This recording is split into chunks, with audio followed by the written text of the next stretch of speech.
어서오세요, 어서오세요. 도봉구 창동사는 불량주부 망치부인이 운영하고 있는 생방송 시사수다방에 오신 것을 환영합니다.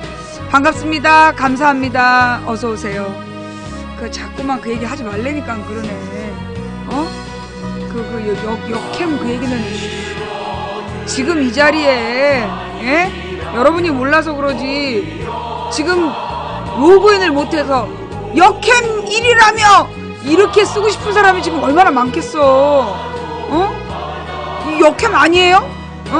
아니면 누가 몰래 아프리카에 오류 신고하고 있는 거 아니야? 저기 뭐야, 역캠 1위 눌렀는데 남캠방으로 가요. 오류야, 오류. 자, 진정들해. 자, 지금 망치부인 방송에 들어와서 굉장히 당황하신 분 제대로 누르셨어요. 예, 그 아프리카 오류 아니에요. 예, 역캠방을 눌렀는데 남캠방이 떠요. 그렇게 신고하시면 안 됩니다. 네, 이게 좀 사연이 길어.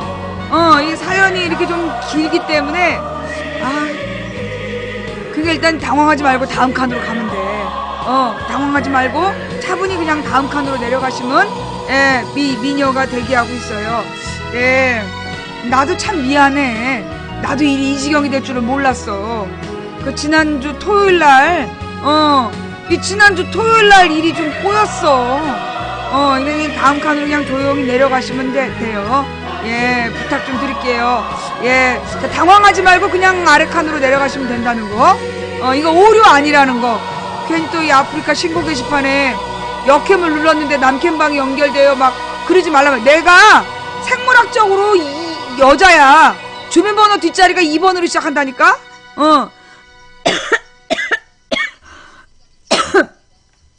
이거 참 내가. 네, 우리 시청자 여러분, 자꾸 그 얘기 강조하지 마. 그러다가 저기 뭐야, 진짜 역캠방에서 분노해가지고 막 우리 방 퇴출운동하고 그러면 어떡하려고 그래. 조용히 있어. 이럴 때 가만히 엎드려 있어야 되는 거야. 눈에 띄면 안 돼. 이럴 때는 눈에 띄면 안 되기 때문에 이럴 땐 조용히 엎드려 있어야 돼. 뭔 말인지 알았지? 네. 그래요. 내가 사실 지금 성적으로 보면, 근데 이제 지금 상황에선 내가 한 1, 2주일 방송을 쉬어야 돼. 1, 2주일 방송을 쉬거나 아니면 적어도 일주일은 방송을 안 해야, 그래야 될 상황인데, 이게 또 이제, 그럴 수가 없잖아? 12월 10일 날, 돌아오는 목요일이죠. 돌아오는 목요일에 우리 문성근 선배가 준비해온 시민의 날개, 우리 방 시청자들이 적극 동참해왔던 시민의 날개, 그 시민의 날개 베타 오픈식을 하는 날이에요. 네. 그래서 이제 지난주에는 우리가 12월 5일 민중대회를 준비하느라고, 베타 오픈식, 시민의 날개 준비를 전혀 못했단 말이에요. 그래서 이제 이번 주에는 그것 준비를 좀 해야 되고, 그리고 이제 12월 19일에는 또 다시 3차 민중대회가 있어요. 예. 3차 민중대회가 있기 때문에, 그래서 이제, 제가 잠수를 탈 수 없는 상황이라, 그래서 내가 방송을 하긴 하는데, 난 사실 이제, 내가 2012년에 대구하고 부산 1박 2일로 11월 11일 날 이틀 동안을 가요. 예. 11월 10하고 11일 날 이틀에 걸쳐서 1박 2일로 대구에서 한번 방송하고, 그 다음에 부산에서 한번 방송하고, 그렇게 제가 1박 2일로 갔어요. 갈 때는 내가, 저 아무래도 잡혀갈 것 같아요. 그러니까 이제 운전해주신 시청자분이, 그럴 리가 있어요. 세상이 어떤 세상인데 막 그랬어. 근데 이제, 대구하고 부산하고 방송을 하고 올라오는 길에, 저 진짜 잡혀갈 것 같죠? 그러니까 아무 말 안 하더라고. 대구에서, 동토의 땅이라고 얘기하는 대구에서, 그냥 막 시청자들이 수백 명이 몰려와가지고, 문재인을 지지하면서, 망치부인의 바람을 막아줬잖아요. 그러니까 망치부 추울까봐 바람으로 막아주고 막 그런 걸 보고, 그 다음에 부산에 롯데 무슨 백화점 앞이었어요.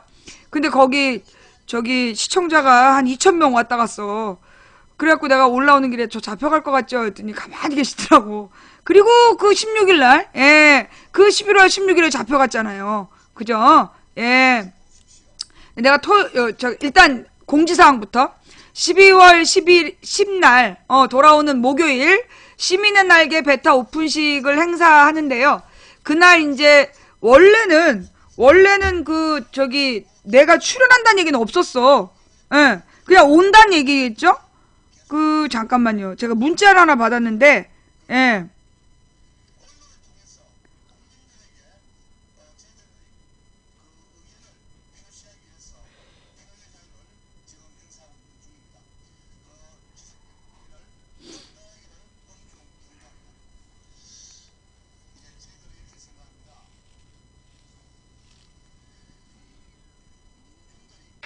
민주진보 포털 시민의 날개가 드디어 12월 10일 문을 엽니다. 뭘 할 거냐고요? 우선 총선과 대선 투개표 감시를 시민이 직접 하는 공정선거 감시단을 만들고요. 또 알바단을 박살내는 SNS 대응본부, 또 좋은 후보를 당선시키는 정당별 응원단도 만들 수 있습니다. 홈페이지에서 베타 버전 테스터를 모집하고 있습니다. 먼저 써보시고 좋은 의견 많이 내주세요. 최고의 연대는 입금인 거 아시죠? 농협 301-0182-2885-41 사단법인 시민의 날개입니다. 개발비 10억 원을 모으는 일시 후원 그리고 운영비로 쓸 CMS 월 회원 많이 등록해 주세요. 그리고 시민의 날개 베타 버전 오픈 쇼케이스가 12월 10일 저녁에 열립니다. 특별 코너로 팟캐스트 시민의 날개를 응원한다도 있습니다. 출연진이요? 짱짱하죠. EJ, 새가 날아든다, 신넘버3, 팟짱, 망치부인, 주진우, 김용민, 김어준, 이강윤, 그리고 손병희 씨가 출연합니다. 왜 이렇게 다 모이냐고요? 시민의 날개가 꼭 성공했으면 좋겠다. 간절히 바라기 때문이죠. 12월 10일 목요일 저녁 7시 반 서울시청 8층 다목적 홀에서 만나요. 네. 이런 문자를 보내오셨어요. 예. 그니까는 이제 나한테 무슨 행사를 순서로 준비해라 이런 얘기는 없었던 걸로 봐서 이렇게 그냥 간단한 인사말 정도? 예, 간단한 인사말 정도를 시키지 않을까? 예, 그런 생각이 들고요. 일단 내가 미리 받았던 행사 진행은 이렇게 김어준 선수하고 주진우 선수가 중심이 돼서 EJ랑 이렇게 하는 걸로 알고 있거든요. 근데 갑자기 내 이름이 들어가서 내 이름이 들어가서 조금 당황스러웠는데 좌우지간 큰 기대는 하지 마시고 망치부인이 무슨 중요한 역할 하는 거 아닙니다. 그냥 이름만 올린 거야. 이름만. 그냥 한번 카메라에 얼굴 한번 비춰주겠다 이런 거 아니겠어요? 이게 너무 큰 기대는 하지 마시고 좌우지간 우리가 중요한 건 시민의 날개를 우리가 계속 주장해 왔고 그 시민의 날개가 그래서 만들어진 단체이고 그래서 첫 활동을 시작한다니 네 우리가 이렇게 적극적으로 가서 잘한다 해줘야 되지 않겠어요? 네 김어준 선수 옆자리 안 돼. 내가 김어준보다 뚱뚱해. 네. 자 그래서 일단 12월 10날 제가 생방송 할게요. 예, 그날 인터넷 생방송은 아마 나만 가능하겠지? 예, 거기 오신 분들 중에 인터넷 생방송이 가능한 게 나밖에 없기 때문에, 제가 그날, 시민의 날개 생방송을, 제가 이렇게 해드릴게요. 네, 그러니까 그때 보시면 되고요. 아이고, 이거 중계방을 단일화해야 되는데 단일화가 안 됐군요.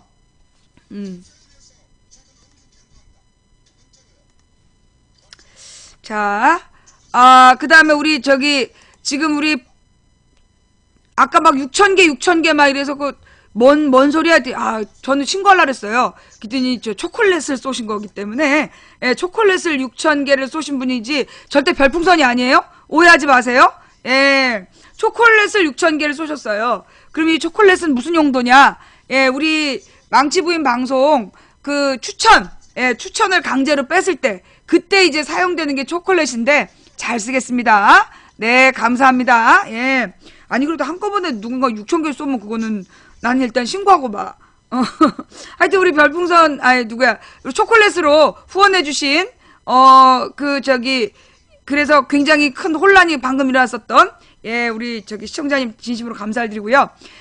다른 분들, 후원해주신 모든 분들께 진심으로 감사드립니다. 예. 자, 많은 분들이 우리 망치부인 방송의 리액션이 뭐냐? 우리 망치부인 방송의 리액션은, 9,999개까지는 못 본 척. 예, 못 본 척 리액션 나갑니다. 예, 그리고 10,000개가 되면 확실한 리액션 나갑니다. 블랙 걸어요. 예, 다른 후원에 대해서는 그냥 못 본 척 해드리는 게 리액션이고, 그 다음에 이제 10,000개를 쏘시면 한 번에, 예, 그러면 블랙을 걸어요. 네, 그 이유가 뭐냐.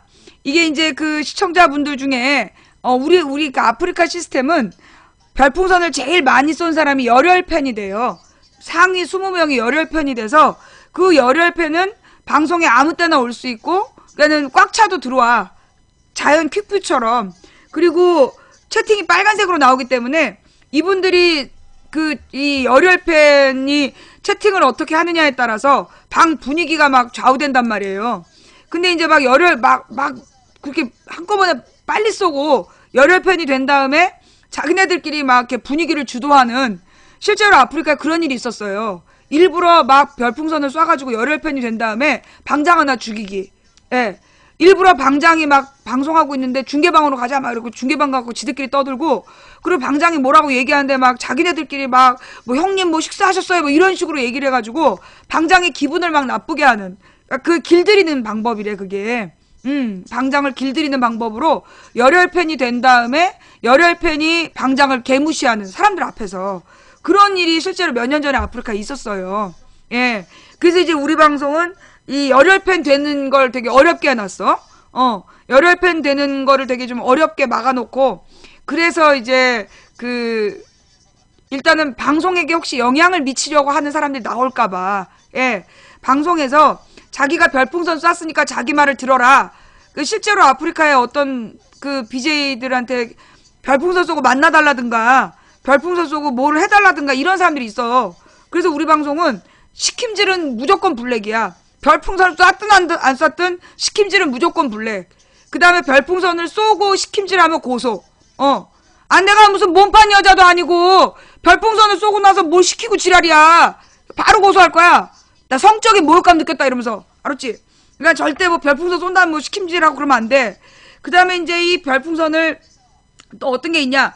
갑자기 많이 쏜 다음에, 그걸로 막 아프리카의 여BJ들이 막 별풍선을 너무나 쉽게 벌어서 뭐 어쩐다 하면서 막 별창 막 이렇게 부르잖아. 그러면서 이제 그거 나한테 별창이라고 그러면 난 바로 고소한다? 알아도? 나한테 별창이라고 하면 난 바로 고소하니까, 나 알지? 이제까지 고소 1,000명 넘어? 내가 고소한 거? 그러면 이제 왜 신고한다고 그러느냐? 예, 기본적으로 별풍선 많이 쏘면 그 밑에서 별창 그러고 욕을 하잖아. 그러니까 나로 하여금 별창 소리 듣게 했기 때문에 신고하는 거지. 그리고 이제 무엇보다 이 아프리카에서 별풍선을 못 쏘는 분들도 많아요. 예, 별풍선을 못 쏘는 분들도 많은데, 그 못 쏘는 분들이 막 이렇게 쏘는 사람들의 기에 눌려가지고 말도 잘 못하고, 그리고 막 나한테 미안하다고, 내가 제일 기분 나쁜 문자가 그런 거야. 제가 정말 미안하다고, 자기는 한 번도 후원을 못 해봤다. 별풍선을 쏴보지 못해서 후원을 못했다고 이제 막 미안하다고 그럴 때 난 굉장히 기분 나빠요. 예. 아니, 그게 왜 미안한 일이야. 여러분들이, 내가 그랬잖아. 가장 큰 후원은 시청이라고. 생방송 동시 시청이 저한테 가장 큰 후원이에요. 예. 왜냐? 솔직히 이 별풍선은 뭐 이렇게 돈으로 뭐 나한테 도움을 주는 거야. 그걸로 뭐 소송비도 하고 내가 그러니까 당당하게 할 수 있긴 해요. 감사한 일인데, 망치부인의 힘은, 망치부인의 그 에너지는 어디서 오느냐?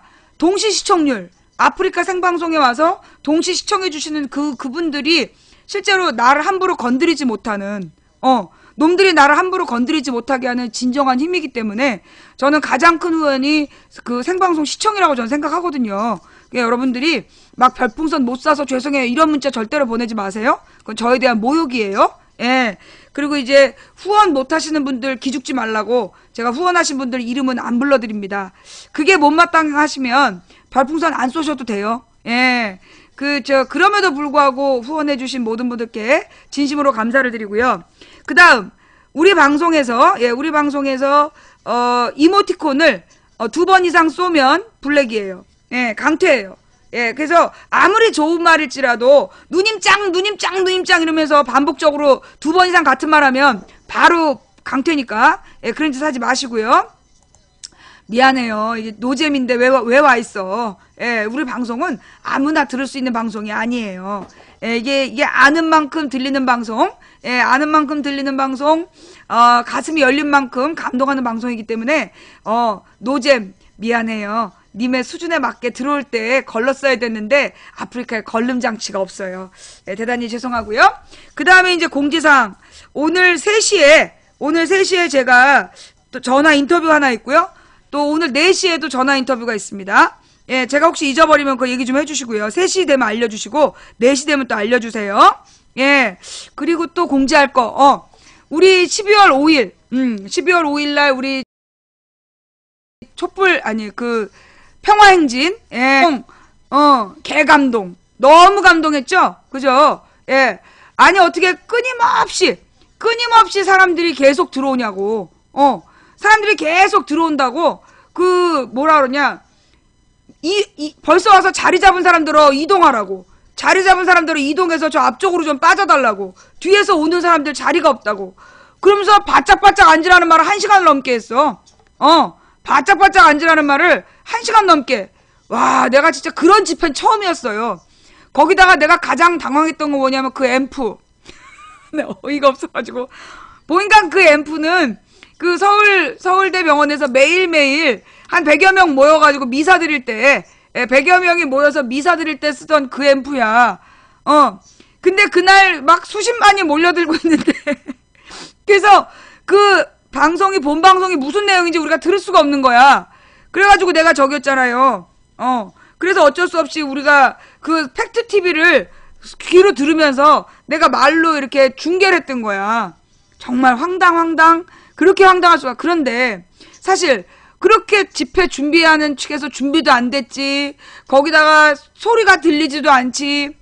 그리고 진행도 사람들 기다리느라고 안 되지. 그런 집회인데 화가 안 나더라? 여러분 어땠어요? 나는 이제까지 누구를 기다리는 적이 없었어. 누구를 이렇게 기다리지 않는 사람인데, 누군가를 기다린다는 거. 사실 근데 그게 뭐, 늦게 오고 싶어서가 아니라 너무 많아서 못 들어오는데, 막 자기네들끼리 웃고 즐기고 막 이래도 막 화가 안 나고, 예. 정말 그날 12월 5일은 정말 감동이었어요. 그죠? 네, 완전히 2002년 월드컵 광화문 분위기. 맞아요. 그래서 이제 12월 5일에 그 평화 집회를 정말 잘 마쳤고요. 그 다음에 우리가 그날 본 게 뭡니까? 그날 본 게? 그들이 주장하는, 시위대가 폭력적이다? 경찰이 막지 않으면 어떤 폭력도 일어나지 않는다는 걸 온 국민이 다 지켜봤잖아요. 그죠? 경찰이 차벽을 치지 않으면 어떤 폭력도 일어나지 않는다라는 것을 우리 20만 참가자가 인증을 해준 거다. 입증했다라는 게 굉장히 큰 의미라는 생각이 들었고요. 예. 정말 우리 국민, 근데 사실 이제 한 20만 정도 모이면 틀림없이 어떤 꼴통들이 있는데, 그날은 어떤 꼴통도 사고를 안 치고 잘 넘어갔다는 거. 그래서 우리 국민들이 정말로 마음을 모으려고 작정을 하면, 이렇게 정말, 이 하나된 움직임을 보여줄 수 있구나. 그거를 입증해낸 게 나는 참 크다고 봐요. 그러니까 경찰의 주장이 허구라는 걸 입증했고, 그 다음에 우리 20만이나 되는 시위대가 일사불란하게 약속을 지켰다라는 거. 그게 나는 참 감동이었어요.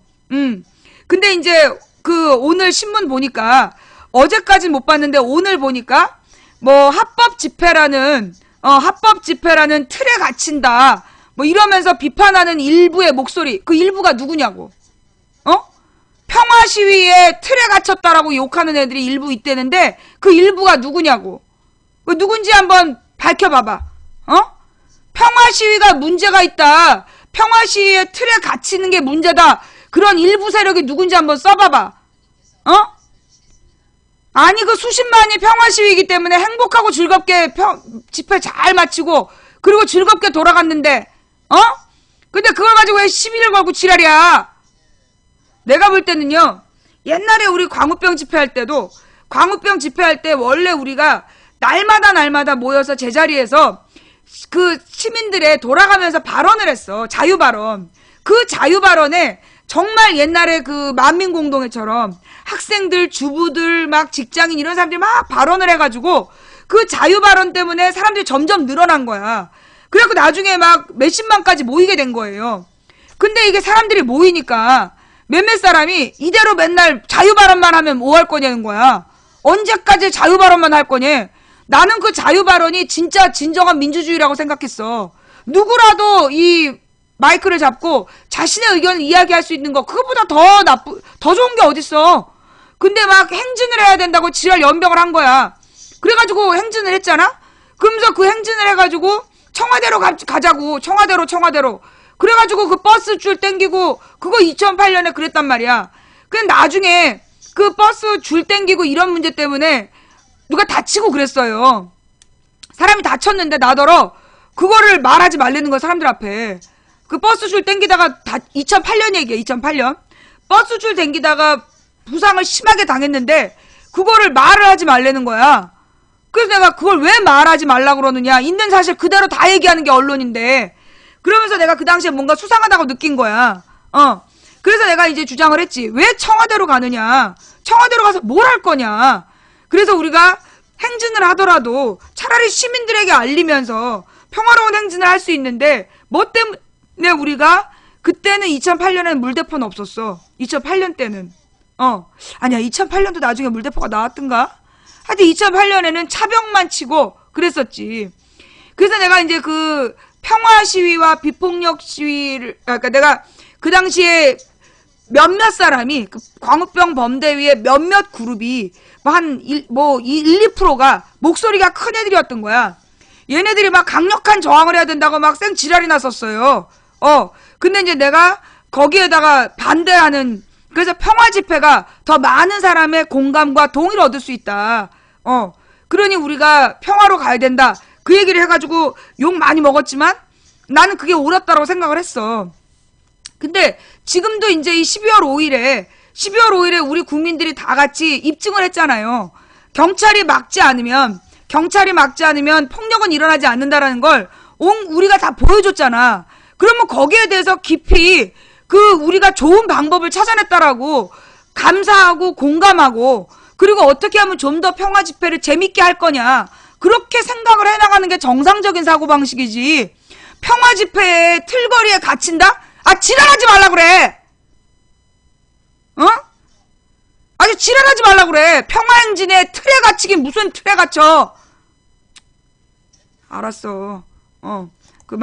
추천해줘서 고마워. 자, 저기 평화행진의 이모저모. 예. 한번 잠깐 볼게요. 제대로 나왔나? 방송이? 그 헬리캠을 떴었다는데, 그날 헬리캠이 떴었다는데 헬리캠 영상은 없었죠? 그러면 국정원에서 띄운 거야? 어디에서도 지금 그 헬리캠 영상이 없죠? 예.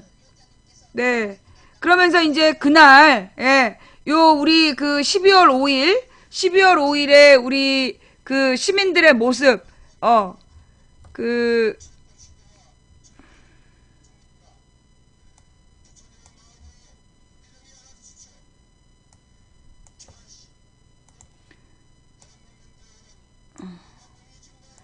복면 금지에 대한 분노한 시민들의 모습. 예. 자, 자유 표현. 예, 그래서 이제 집회의 새로운 아이콘이 촛불이 아니라 가면이 됐다. 예. 그래서 이게 무슨 이제 퍼포먼스를 한 건가 봐요. 예. 박근혜 얼굴로 거대한 이제 가면 만들기? 예. 집회결사 표현의 자유를 위한 예술행동 기자회견에 참석한 이목상 작가가 가면에 색을 칠하는 퍼포먼스를 펼치고 있다. 그 다음에 IS라고 쓴 사람들도 있네요. 2차 민중 총궐기 대회가 열린 예술가들이 서울대 서울 세종문화회관 계단 앞에서 각자 준비한 가면을 쓰고 집회결사 표현의 자유를 위한 예술행동 기자회견을 갖고 있다. 또 2차 민중총궐기대회가 열린 5일 서울시청 광장 앞에서 각양각색의 가면을 쓴 시민들이 집회에 참석하고 있다. 예. 그 다음에 중지하라 문화예술 생태계 파괴 예술을 길들이려 하는가. 그리고 이제 많이 모인 사람의 모습. 어우 진짜 사람 너무 많아가지고 행진을 하면서요 너무 앞 사람들이 많아가지고 사람이 너무 많아가지고 예. 네. 그 사람이 너무 많아가지고 앞사람 발이 계속 걸리고 뒷사람 발이 걸리고 막 그랬었어. 예. 이렇게 이제 문재인 대표까지 보이고요. 예. 권력보다 강한 시민의 힘. 예. 그래서 우리 이제 조계종 화쟁위원장 도법스님이 파이낸스 센터 앞에서 열린 평화의 꽃길 기도회에서 꽃을 들고 있다. 우린 다 못 봤죠. 예.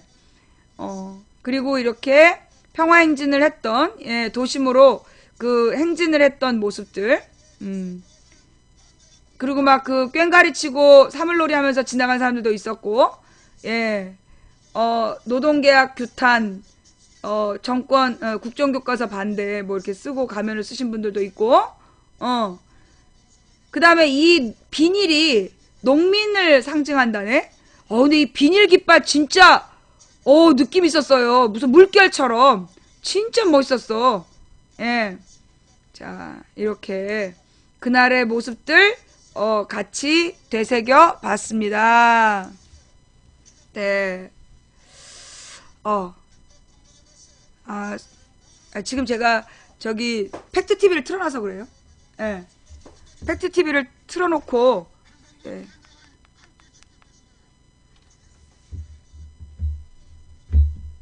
네.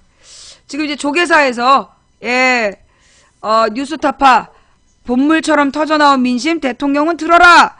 오케이. 같이 봅시다.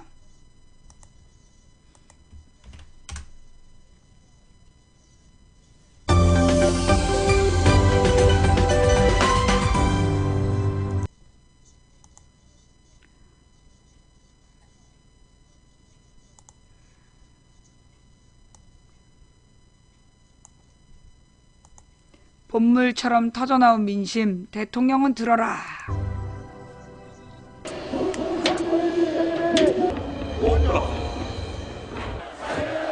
복면 시위를 IS에 비유한 박근혜 대통령의 풍자로 맞서듯 2차 민중총궐기 집회는 가면의 바다를 이뤘습니다. 박근혜는 무릎 꿇고 사과하라! 사과하라! 사과하라! 사과하라! 검열과 또 예산 문화인들도 예술 검열을 반대한다며 가면을 쓰고 나왔습니다. 모든 예술 검열 반대. 박근혜 대통령을 풍자한 대형 가면도 등장했습니다. 얼굴만 가리는 게 아니라 몸 전체를 가리는 것도 걸릴까? 이런 장난기스러운 생각에서 시작했는데 너무나 헌법을 무시하고 또 법도 무시하고 그 위에 군림하면서 마치 국가의 안위와 화합을 국민들이 져야 하는 것처럼 하는데 이목상 화백은 새빨간 거짓말을 그만두라며 가면에 빨간 립스틱을 바르기도 했습니다. 시민들은 저마다 표현하고 싶은 말을 직접 적어내려갔고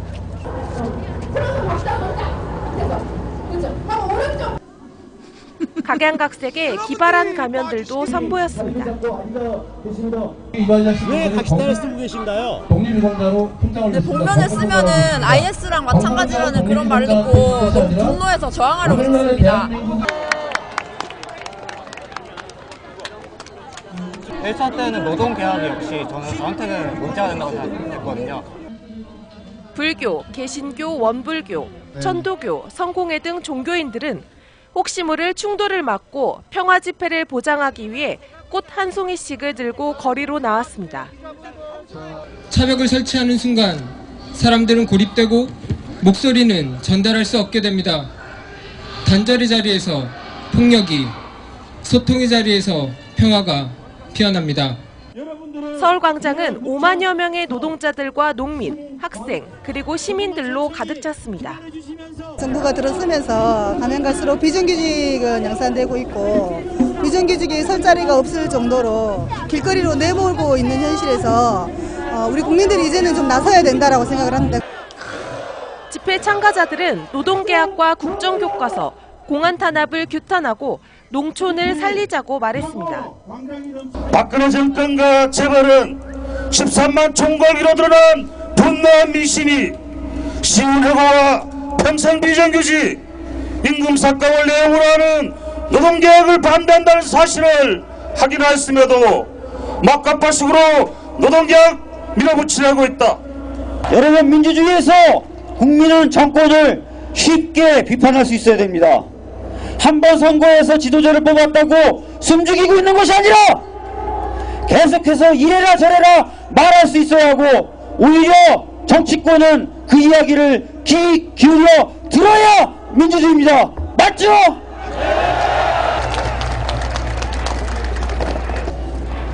가면 들고 나왔습니다. 복면 쓰면은 처벌하겠다 그럽니다. 그런데 역사에 친일 독재 미화에 복면을 씌우려고 하는 자들이 있습니다. 박근혜 정권과 그 하수인들입니다. 침몰에 가는 대한민국의 선장인 사람들은, 선원인 사람들은 그 승객인 국민들의 생명, 목숨, 생존권 다 무시하고 신경도 안 쓰는, 말 그대로 대한민국은 세월호 그 자체입니다.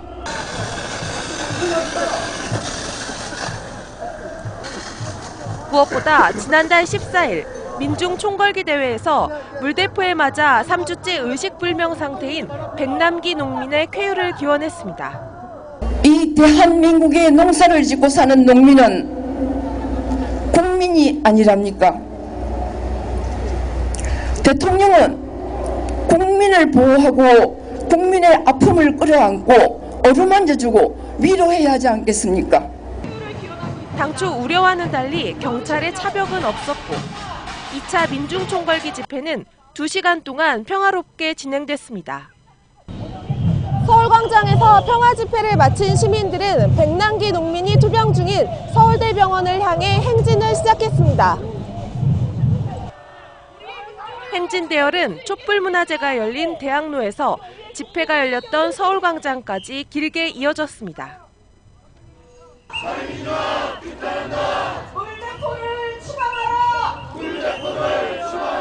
정말 살아나서 우리하고 같이 농사도 짓고 또 내년에 씨앗도 뿌리고 논도 갈고 밭도 갈고 우리 곁에서 항상 그렇게 함께 살았으면 좋겠는데, 백남기 동지가 11월 14일 날 올라와서 용액기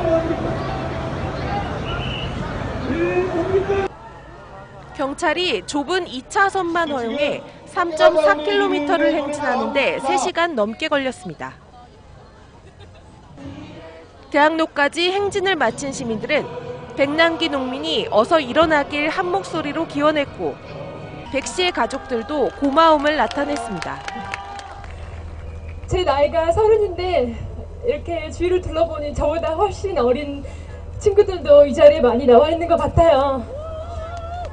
그 모습을 보니 진짜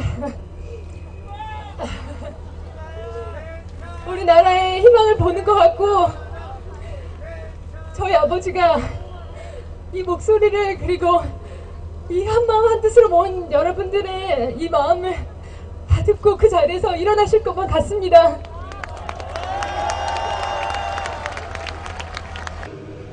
노동자 단체를 불법 폭력 단체로 몰아가고 집회와 시위 참가자들을 테러 집단에 비유하는 대통령을 향해 시민들은 민주주의 회복을 외쳤습니다. 뉴스타파 조현미입니다.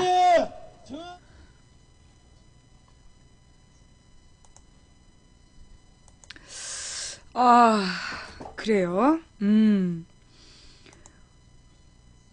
지금 그래서 백남기 농민을 돕기 위한 백남기 선생을 돕기 위한 공식적인 모금 창구가 마련되어 있죠. 그죠? 네. 사실 이게 어떻게 보면 이 정부에서 사실은 이 각종 약물로 지금 생명을 유지하고 있는 거거든요. 그래놓고 그 비용을 이 가족들에게 온전히 물어내라. 그럴 가능성이 있는 상황인 거거든요. 예. 자, 하여튼 우리가 관심을 계속 갖고 있어야 된다라는 거. 이것도.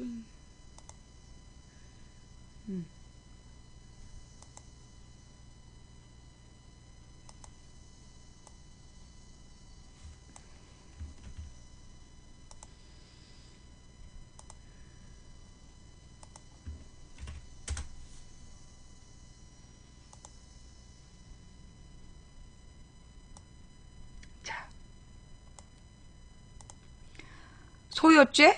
30년 만에 처음. 경찰 무리수다 비판. 이게 무슨 얘기일까요? 예.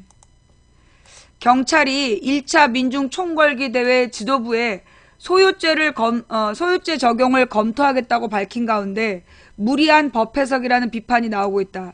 경찰은 지난 14일 열린 집회에 대해 오랜 기간 폭력 시위가 대규모로 기획됐다며 조직적으로 자금을 조달하고 임무를 분담했다면 충분히 소유죄 적용 대상으로 검토할 수 있다고 7일 밝혔다. 자, 이게 뭔 말일까요, 이게? 뭐라는 거야, 이거 지금? 통상적으로 경찰은 폭력 시위라고 판단한 경우 집시법, 즉 집회 및 시위에 관한 법률 위반 혐의를 적용해왔다. 소유죄 적용을 검토한 것은 대단히 이례적이다.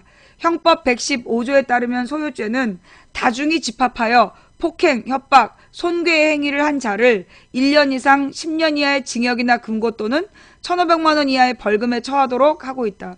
지금까지 법원에서 소유죄를 인정한 사건은 1980년 광주 민주화운동 참가자들과 86년 5.3 인천항쟁 지도부에 대한 판결뿐이었다. 광주 고등법원은 5월 18일 광주 민주화운동 당시 한 조선대 학생이 비상계엄령 해제를 요구하는 시위를 벌이다 기소되자 대무군중과 함께 다중이 집합하여 정치적 구호를 외치면서 협박행위를 했다며 소유죄 혐의를 유죄로 판단했다. 이 두 가지 판결은 모두 전두환 정권 하에서 나왔다는 공통점이 있다. 이와 관련해 새정치민주연합의 김정현 수석 부대변인은 논평을 통해 지금이 군사독재 시대인지 묻지 않을 수 없다며 30년 동안 이 땅에서 사라졌던 소유죄를 다시 부활시킨다면 공안독재라는 말을 들어도 싸다고 비판했다. 법조계에서도 경찰이 무리수를 두고 있다는 비난이 나오고 있다. 수도권의 한 판사는 소유죄는 한 지역을 마비시킬 정도의 폭력 사태, 즉 폭동이 일어난 경우를 말하는데 당시 집회가 그 정도는 아니었다며 소유죄 적용 방침에 회의감을 드러냈다. 또 다른 판사는 형사사건을 많이 해봤지만 소유죄는 처음 들어본다며 최근 소유죄 관련 판결이 있긴 했어도 대부분 80년대 사건에 대한 재심 판결인 것으로 알고 있다고 전했다. 이호중 서강대 법학전문대학원 교수는 단순 폭행이나 협박, 다중이 함께했다고 해서 소유죄가 성립되는 것은 아니다라며 한 지역의 평온을 해칠 정도여야 하고 외국에서 발생하는 약탈, 방화 등 폭동 사태에 준해야 한다고 말했다. 이 교수는 이어 1차 집회 당시 경찰이 오히려 차벽과 물대포를 사용하는 등 공권력을 남용했다는 비판이 많았고 시민들의 물리력은 정당방위에 해당한다는 주장이 많이 나오고 있다고 설명했다.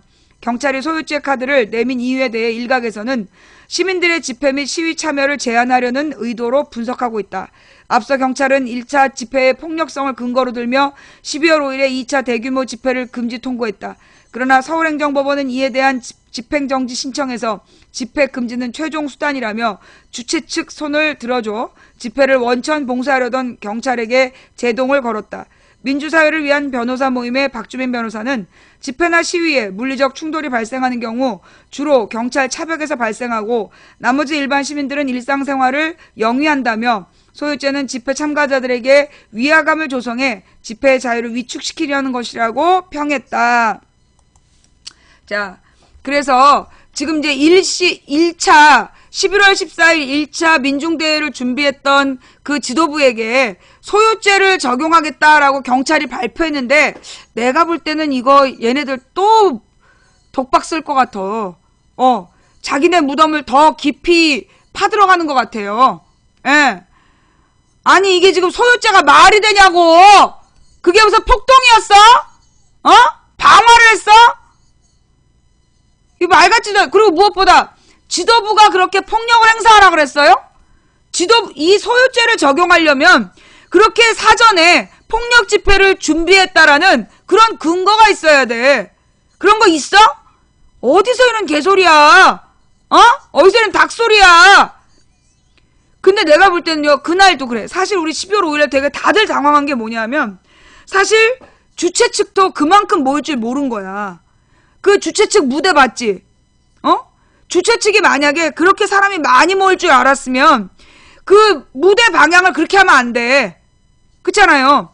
주최 측에서 사람들이 그만큼 많이 올 줄 알았으면, 추리를 뒤편으로 그렇게 무대를 잡으면 안 되고, 이 크리스마스 추리 이 앞쪽으로 이렇게 해서 길까지 쭉 잡을 수 있었단 말이야. 근데 그렇게 못한 이유가 뭐냐면,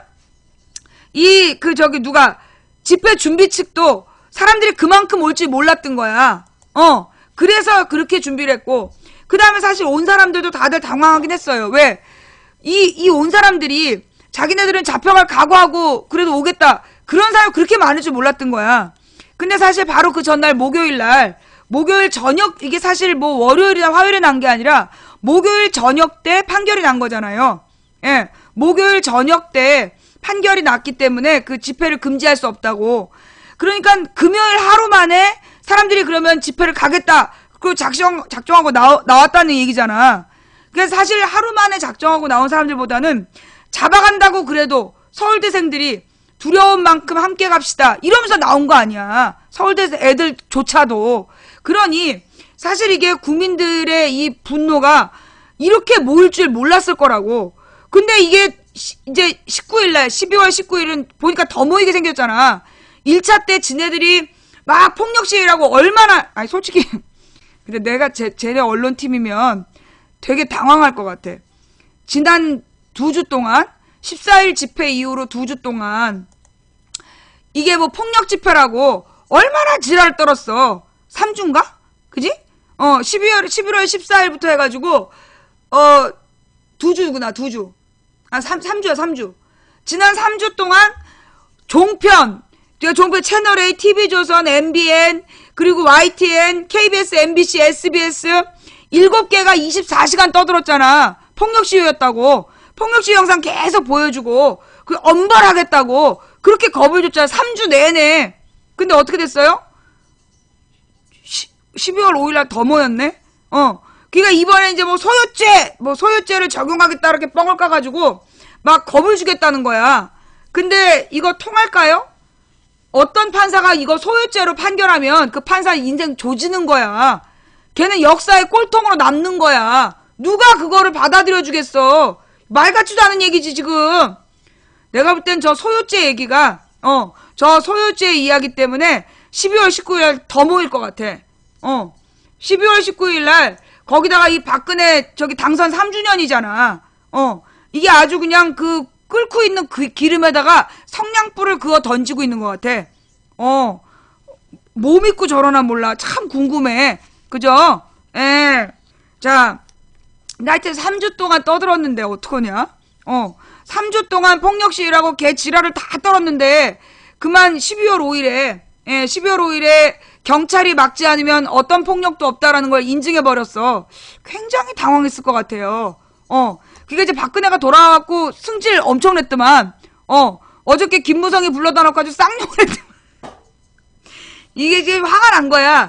지가 이제 12월 5일에 지가 왔을 때, 특수문자 쓰시면, 블랙입니다. 12월 5일에 지가 외국에서 왔을 때는 거의 시위대가 전부 다 정리돼 있을 줄 알고 왔는 모양이야. 그런데, 거칠어주신 시청자 여러분 대단히 감사합니다. 여러분의 거친 채팅으로 거친 시청자가 많은 방송 1위에 등극했습니다. 좌우지간.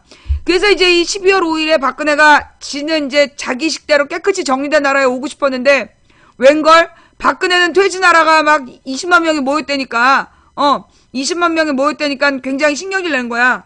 그래서 김무성을 데려다가 또 이제 욕을 바가지로 했던 모양이야. 자, 그래서 박근혜가 한 얘기가 뭐냐면 국회 심판론.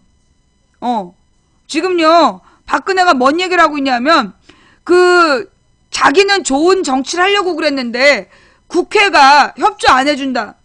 그러니까 얘는 지금 박근혜는 노동악법이 그게 좋은 법이라고 밀어붙이겠다는 거야. 근데 야당이 그걸 안 들어주니까 이 국회의원을 심판해달라는 거야. 미친 것 같아. 그죠? 그러면서 경제 파탄의 책임이 야당에게 있대. 경제 파탄의 책임이 야당에게 있다는 거야. 지금 문재인이 대통령이야? 문재인이 대통령이야? 뭐 하는 짓거리냐고, 지금. 그리고 여기 김정일이가 어딨어? 너 지금 나를 김정일이라고 얘기한 거야? 이 쌍무새끼들, 너 나에 대한 명예훼손으로 너 고소할 거야. 각오하고 있어. 여기 김정일이가 어딨다고, 여기서 김정일 개새끼야. 그 개새끼랑 마주 앉아서 히덕거리 박근혜한테 가서 얘기해. 나는 이제까지 김정일을 본 적도 없어. 어따 대고 김정일 개새끼를 여기서 쓰고 지랄이야. 가서 개새끼한테 가서 쓰든가. 아니면 김정은이 앞에 가서 당당하게 말해. 니네 아버지 개새끼지. 왜 여기서 지랄이야? 저지가 하던 말로 돌아가면, 지금 박근혜는 지가 경제를 파탄시켜 놓고 그 책임을 지금 야당에게 덮어씌우면서 그 야당 국회의원들을 심판해달래. 아무래도 진짜 미친 게 틀림없어. 여러분, 노무현 대통령이 대통령할 때 서민 경제가 죽었다 그러면서 경제를 살려달라고 경제야 지랄 연병 발광을 했잖아. 새누리당 연찬회에서 박근혜가 아주 감동적인 연극이었다고 막 칭찬하고 지랄했잖아. 야, 노무현 정부 때는 지금보다 살만했어, 서민들이. 그래도 그때 경제가 다 죽었다 그러면서 노무현한테 책임을 물어놓고, 아니 지금 경제 망한 건 누구 때문이야? 박근혜 때문이잖아. 지가 잘못된 정치를 해서 지금 경제가 날로 망가지고 있는 건데, 이걸 또 왜 문재인 탓을 하고 지랄이야? 문재인이 대통령이야? 아니 그렇게 문재인 탓을 하고 싶으면 물러나고 문재인더러 그 자리에 앉으라 그래. 그러면 네가 욕을 해도 되지. 지가 문재인이 잘해보겠다는데 기어이 뺏어갖고 앉아있으면 지가 문재인보다 잘해야 될 거 아니야. 잘못은 지가 해놓고 왜 욕은 문재인한테 하고 지랄이야? 내 이해가 안 되네 진짜. 아 맞아, 참 박근혜의 꿈은 코미디언이라 그랬지. 그래서 그러는구나. 그래서 자꾸 개그맨들한테 시비 걸고 그러는 거 아니야. 아, 박근혜 라이벌이 개그맨인 거 깜빡했어. 잠깐 깜빡했어. 자, 프레시안 기사인데요. 프레시안 기사로 이런 기사가 또 났어요. 예. 아니야, 이게 또 네이버로 가면 또 안 될 거야.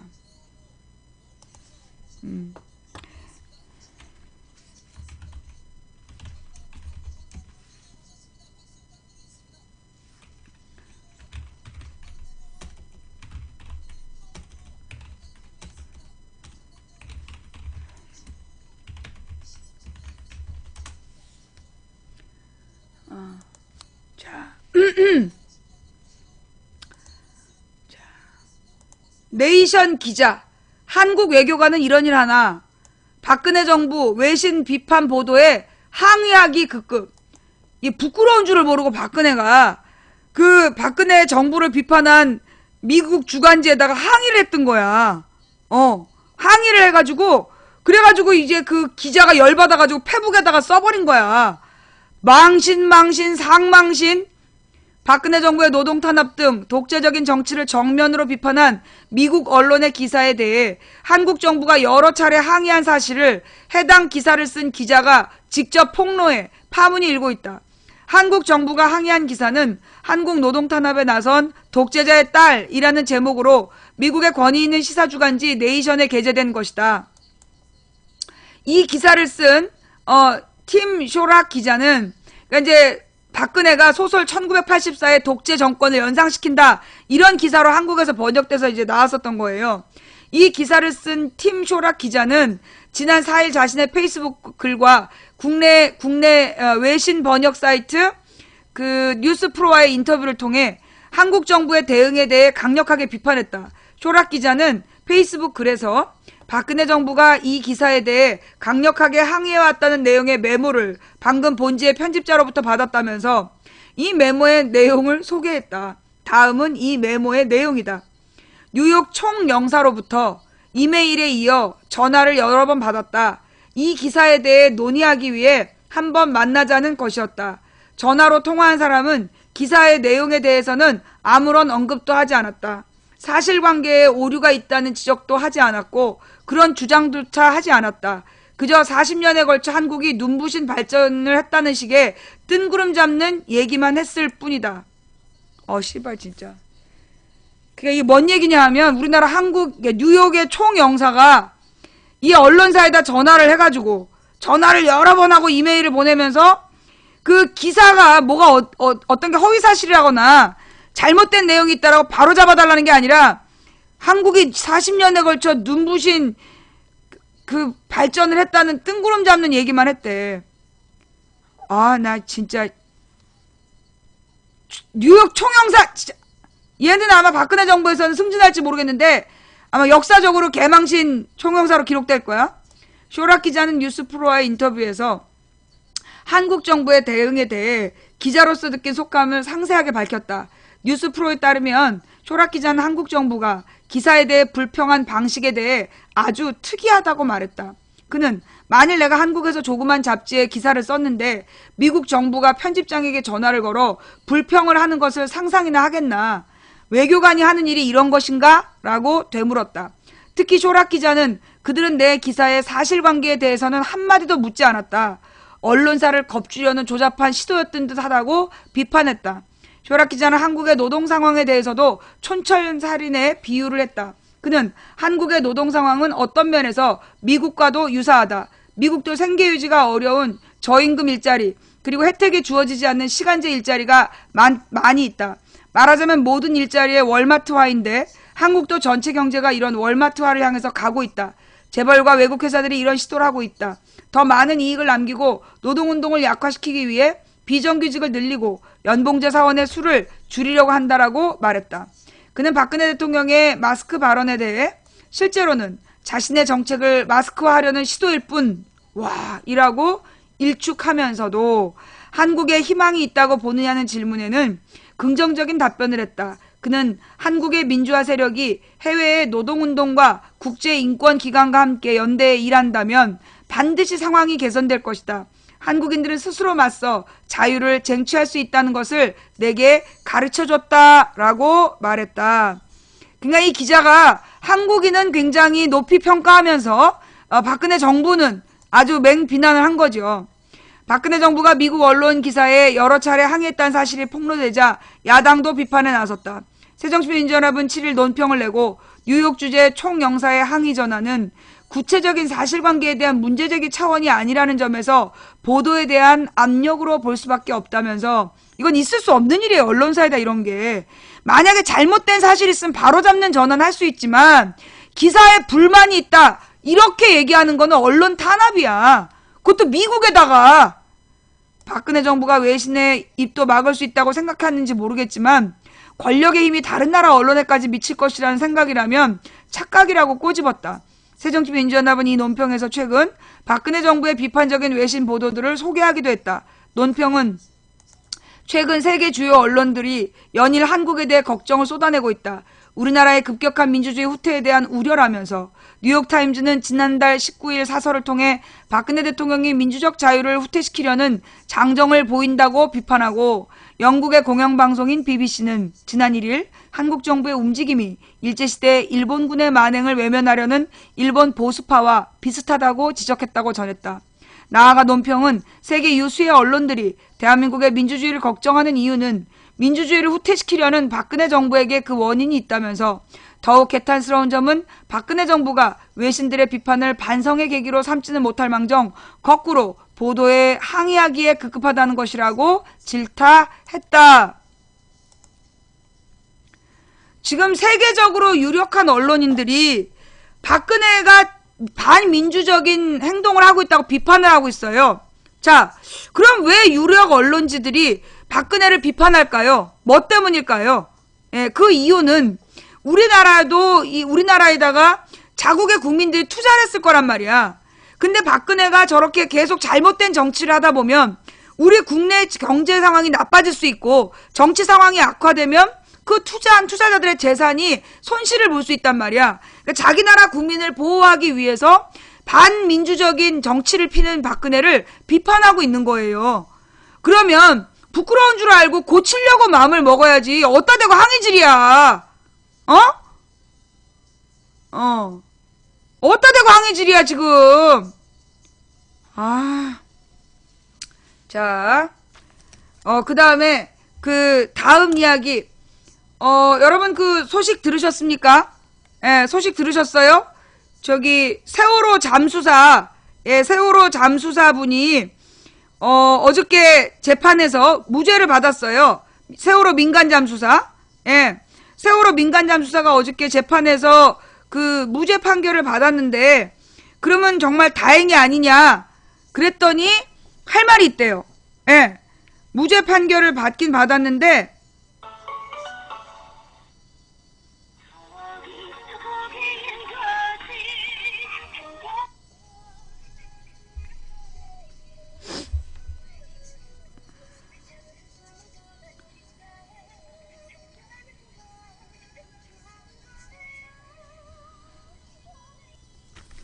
지금 전화를 했는데 지금 안 받으시네요? 예. 조금 이따가 전화 연결을 해서 그 자세한 이야기는 듣도록 하고 일단 기사로 한번 상황을 봅시다. 이게 무슨 얘기냐 하면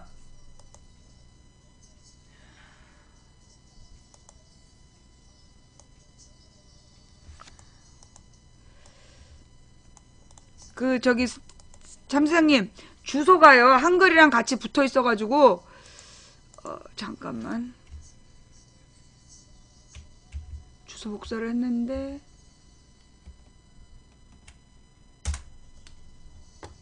됐다.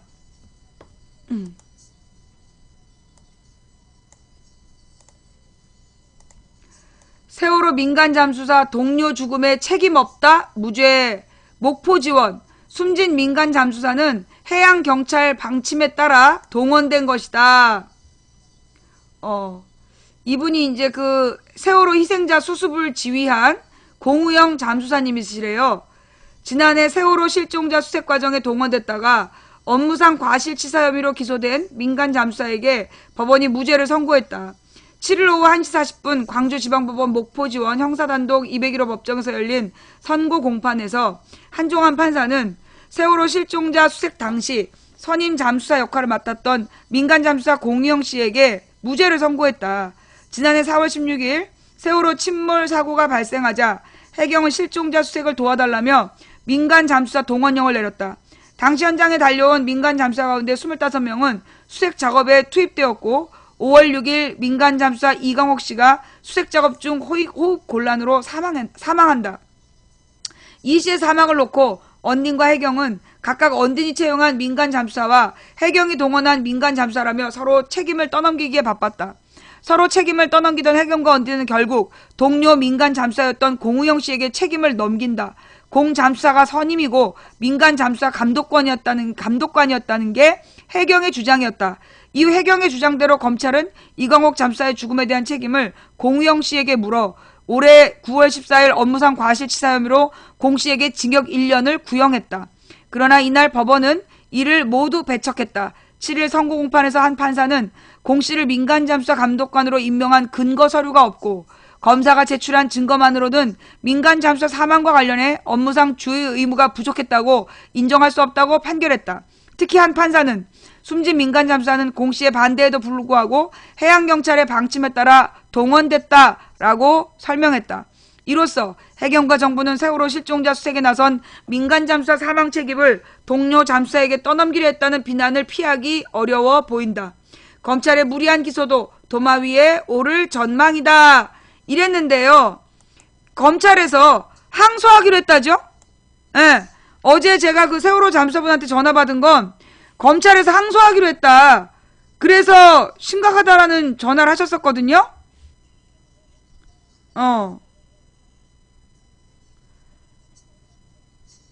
근데 오늘 무슨 사정이 있나 봐요? 예.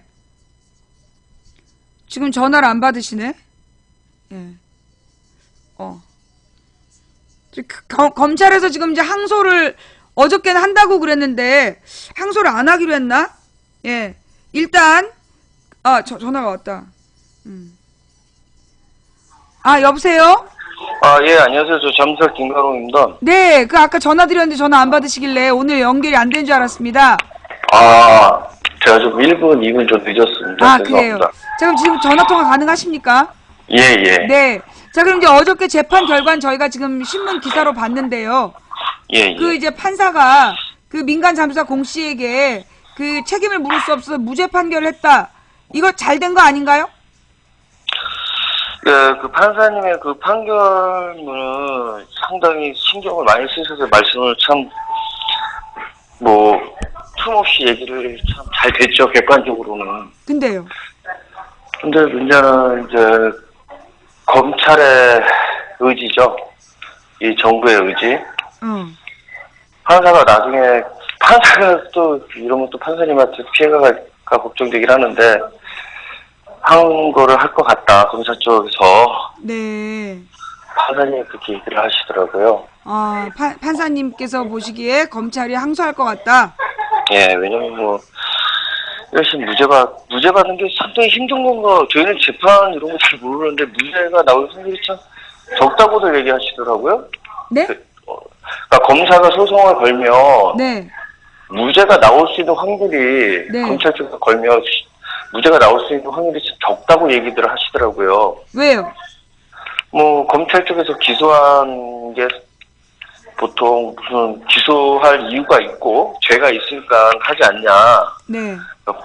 그래갖고 예를 들어 이게 어떻게 보면 집행유예 내지는 벌금형 이런 게 나올 수가 있을 수도 있는데 이거 판사님 판단은 무죄라고 정확하게 짚어주셨거든요. 네. 근데 더 웃긴 건 그 임근조 과장이 전에 그 재판에 진술할 때 지난번이요 26일 날 10월 네. 그 해경 쪽에 임근조 과장이 진술 후에 그 판사님과 이 검사님의 표정이 너무 재밌었습니다. 그러니까 임근조 과장이라는 사람이 해경을 위해서 진술을 많이 했죠. 네. 그 검찰 측 증인이니까. 근데 거기서 제일 중요한 게 지금 지휘 체계예요. 예.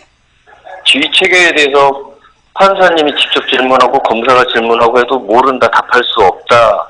이런 식으로 답변을 해버린 겁니다. 그러니까 해경의 과장이 나와서. 예. 예. 그러니까 나중에 이제 그 증인 심문 끝나고 이제 최종 다시 그 검찰에서 구형을 하지 않습니까, 다시? 네. 근데 검사님 여자 검사님이셨는데 이러는 거예요.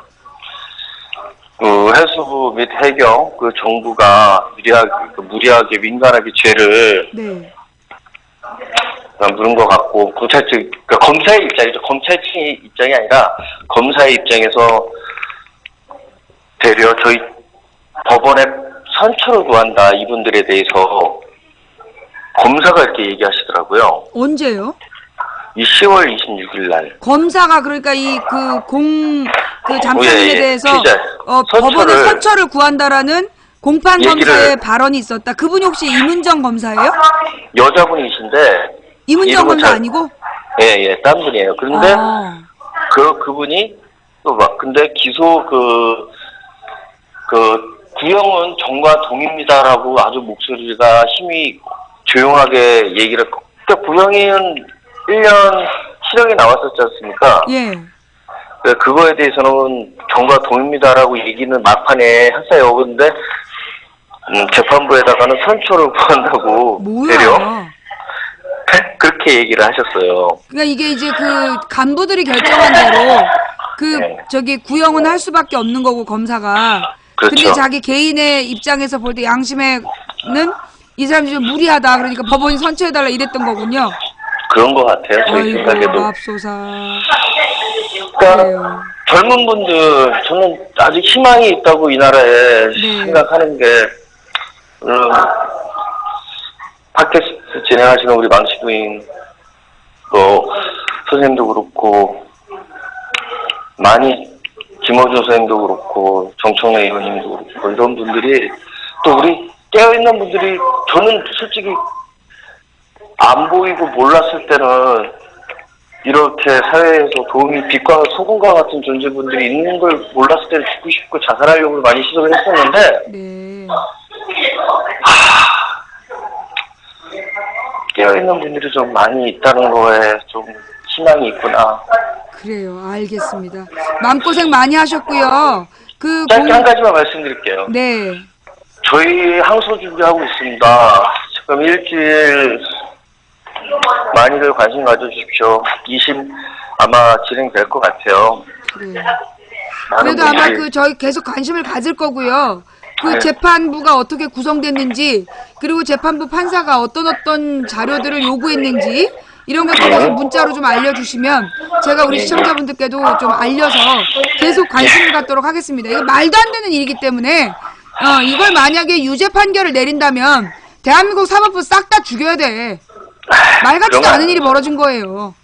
예, 그러니까 1심 판결이 옳고 저는 2심도 저는 똑같이 나올 거라고 믿고요.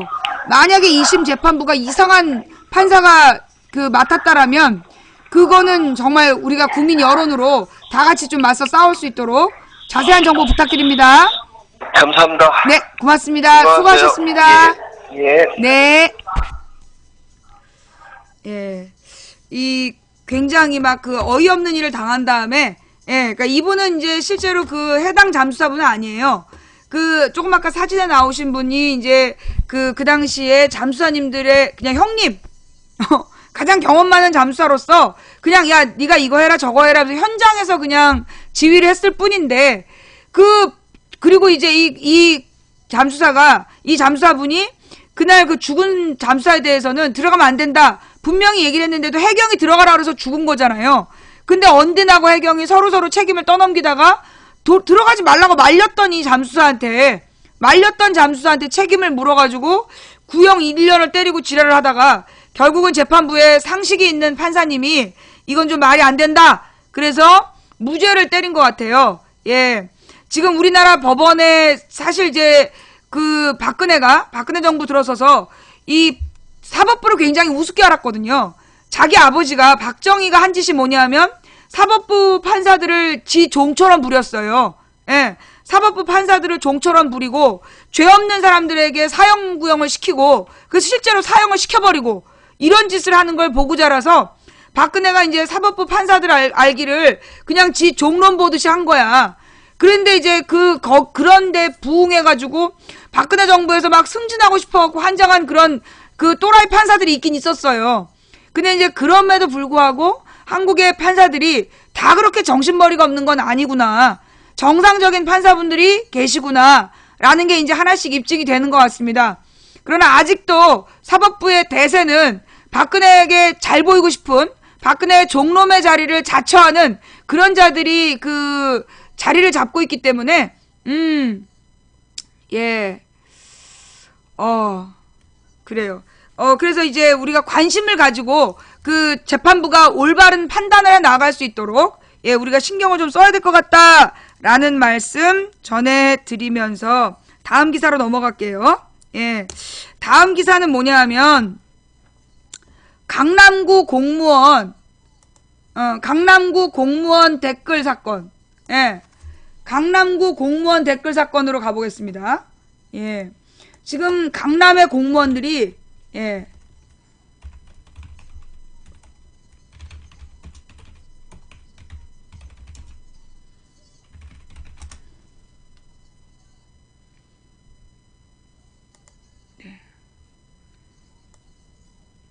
경향신문 기사입니다. 경향신문 기사인데요. 예. 강남구청 댓글부대, 강남구 서울시 비방 댓글팀 가동. 이런 정말 연병이죠, 연병. 예. 강남구청 공무원들이 인터넷 포털 사이트에 서울시를 비방하고 강남구를 지지하는 댓글을 조직적으로 작성해온 정황이 포착됐다. 지난 2월 강남구가 신설한 도시 선진화 담당관 산하 시민의식 선진화팀 소속 공무원들이 댓글 부대의 역할을 한 정황이 드러난 것이다.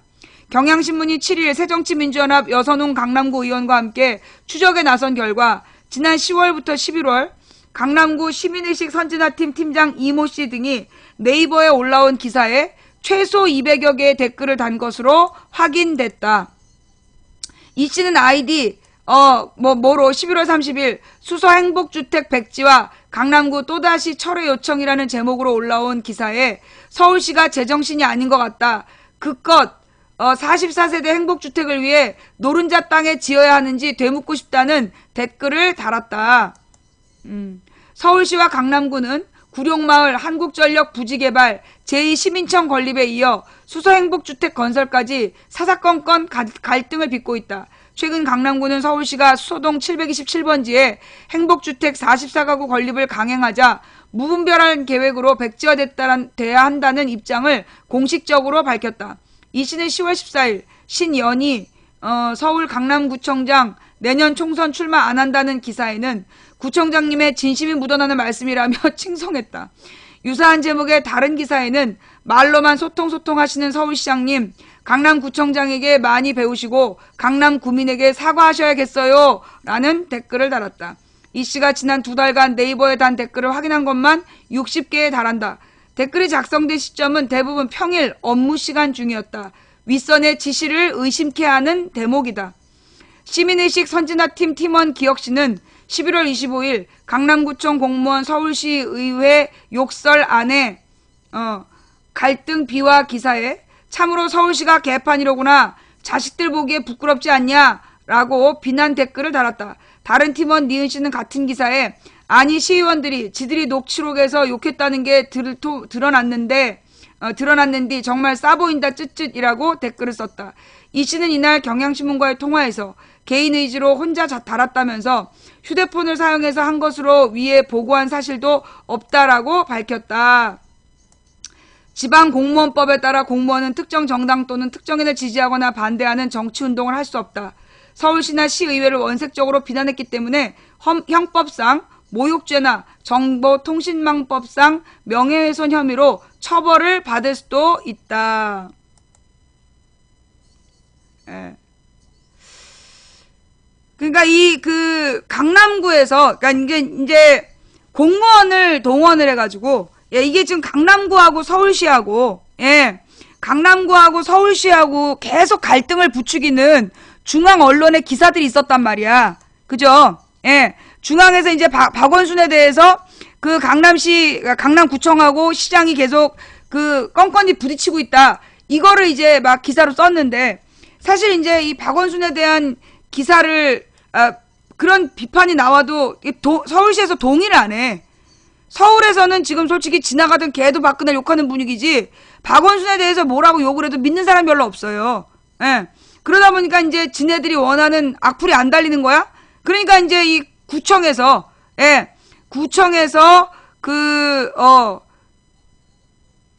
데뷔를 한 거 아니에요? 그래서 이제 업무 시간에 공무원들이 댓글을 달았다. 관련 기사에. 그래놓고 지금 개인적으로 한 거다. 그러면 구청장이 물러나야지.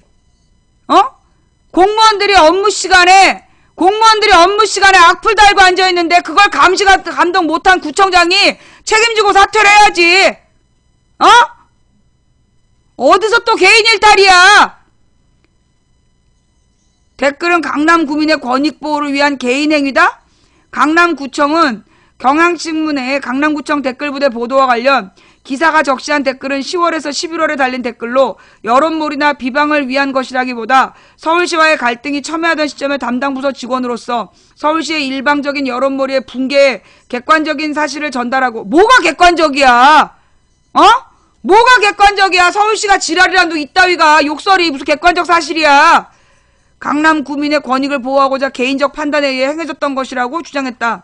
강남구청은 이날 보도자료를 통해 이같이 말하며 아울러 기사에서 댓글 부대로 언급한 강남구 도시 선진화 담당 산하 시민의식 선진화팀은 올 3월에 신설된 팀으로 그동안 큰 성과를 내고 있다며 댓글 부대는 당치 않다고 덧붙였다. 어떤 성과를 냈는지 밝혀봐봐. 강남구청은 더 나아가 경향신문에 대해 소속 이모팀장과 일부 직원의 댓글을 인용, 마치 구가 댓글 부대를 동원해서 조직적으로 비방 댓글을 달아온 것처럼 보도한 기사는 사실이 아니므로 강력하게 대응할 방침이라며 법정 대응 방침을 밝히기도 했다.